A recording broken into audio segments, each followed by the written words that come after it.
Dunia leo inahitaji vijana wabunifu wenye ujasiri na maarifa ya ujasiriamali. Elimu ni si kupata cheti tu, ni kupata studies zinazoweza kujenga maisha yenu. Na mimi nilosoma mbele yenu hapa ni mfano wa kuigwa na ni mfano ulio hai. Niliwezesha kusoma elimu ya kidato cha 4, kidato cha 5 na 6, vyuo vikuu kadhaa, na moja kati ya vyuo nikakutana na rafiki yangu pale Anura, na nilikuwa na matokeo mazuri, sio kwa kujisifu lakini ni uhalisia. Lakini licha ya elimu niliyopata, nilikuwa na kipaji. Nimeona vipaji vingi sana hapa, vipaji vya kuigiza, vipaji vya uimbaji. Nipongeze shule na mkuu wa shule kwa kuendeleza hivi vipaji, kwa sababu tuna mifano mingi sana namna ambavyo ubunifu na stadi na vipaji ambavyo vimeweza kuwatoa watu wengi kimaisha, ikiwemo mwanamuziki ambaye anafundisha bendera vizuri ya Tanzania, Diamond Platnumz. Nimeona kuna wachezaji wa muziki wanacheza vizuri. Ukiangalia madancers wa Diamond wamepata exposure kubwa sana kwa kusafiri nchi tofauti na kuweza kuendesha maisha yao na kupata pia umaarufu ambao umewasaidia kupata endorsement kubwa. Kwa hiyo vipaji na maarifa pamoja na elimu ni vitu ambavyo vinaweza kufanya mwanafunzi anayehitimu awe na ushindani mkubwa sana katika soko la ajira. Kwa hiyo nipongeze shule, lakini pia niwahamasishe wazazi kuto kuvipuuzia vipaji vya watoto wenu. Ninawahimiza mnapoendelea na safari zenu msione aibu kutumia vipaji vyenu, iwe ni kazi za mikono, teknolojia au miradi midogo ya kibiashara. Wengi waliopiga hatua kubwa duniani walianza na ujasiriamali mdogo. Niliosema mbeleni hapa ni mmiliki wa makampuni kadhaa. Chini yangu kuna waajiriwa kama 14 ambao wote wanafanya kazi za mikono, na tumekuwa tukipita mashuleni na kwenye vikundi mbalimbali vya vijana, wake kwa waume, kutoa hamasa na kutafuta vipawa vyao na pia kuviendeleza.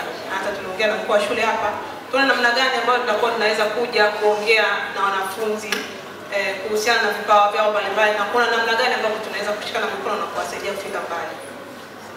Ujasiriamali ni njia ya kujiajiri na kuajiri wengine. Kazi za mikono ni urithi wa kitamaduni na fursa za kiuchumi pia. Shule na jamii zetu zinalingana na kazi hizi.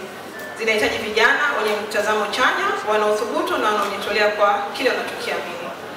Elimu yenye ushindani kwa masoko. Elimu ya leo lazima iendane na mahitaji ya soko la ajira, si kufuata mkumbo.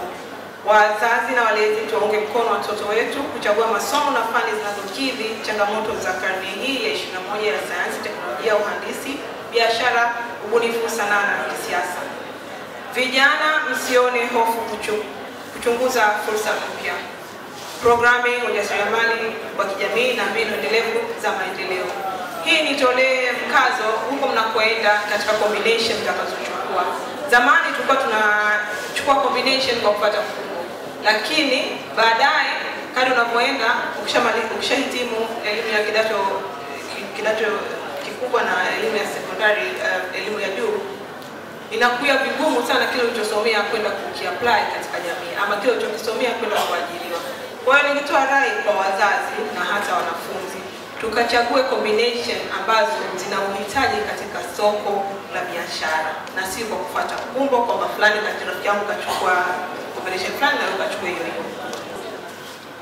Shule yetu imekuwa na maendeleo mazuri kijumla kutokana na matokeo ya kidato cha 4.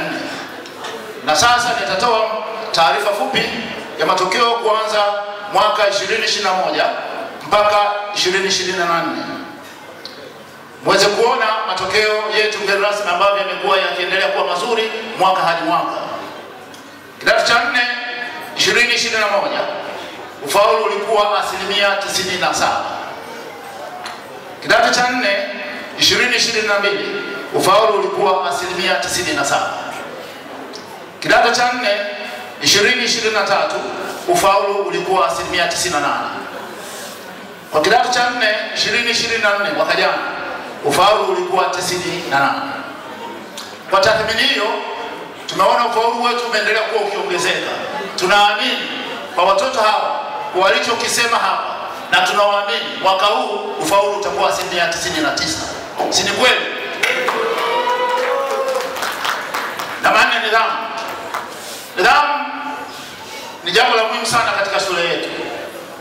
Nidhamu imeendelea kusaidia kuhakikisha kwamba maendeleo ya kitaaluma yanakuwa vyema, na hawa watoto wamewezeshwa kuwa na nidhamu nzuri, ndio maana matokeo yao yameendelea kuwa yakiongezeka. Katika maisha mtakutana na changamoto, lakini kila changamoto itakuwa na somo, na kila somo litaleta ukuaji. Usikate tamaa kwa sababu ya changamoto, badala yake zitumieni kama hatua ya kuelekea mafanikio. Mwisho, mnatoka hapa leo sio kama wahitimu, bali ni kama watu waliokomaa na wenye uwezo wa kushinda changamoto za maisha. Tumaini langu ni kwamba mtachukua ujasiri huu na kuutumia katika miongo yote inayokuja. Hongereni sana na mbarikiwe katika safari yenu ya baadaye. Tukijivunia kuwa wahitimu 158 wavulana na wasichana tayari kukabiliana na mitihani yetu ya taifa na sura mpya ya maisha yetu. Safari hii imejaa furaha, changamoto, masomo na kumbukumbu zisizosahaulika. Pia imekuwa safari ya mshikamano kati ya wanafunzi, walimu na wazazi ambayo imetuwezesha kufikia hapa leo. Mafanikio yetu. Mheshimiwa mgeni rasmi, licha ya changamoto tunasherehekea mafanikio yetu.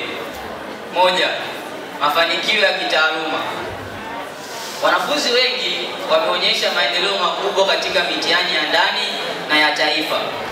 Walimu wetu wamekuwa wakitupatia mwongozo wa karibu na kuhakikisha kila mwanafunzi anaelewa masomo ipasavyo. 2. Michezo na sanaa. Tumeshiriki katika mpira wa miguu, mpira wa pete, mpira wa wavu na mpira wa kikapu, tukipata tuzo na heshima ngazi ya wilaya na mkoa. Wanafunzi pia wameonyesha vipaji katika muziki, sanaa na maigizo, wakileta fahari kwa shule yetu.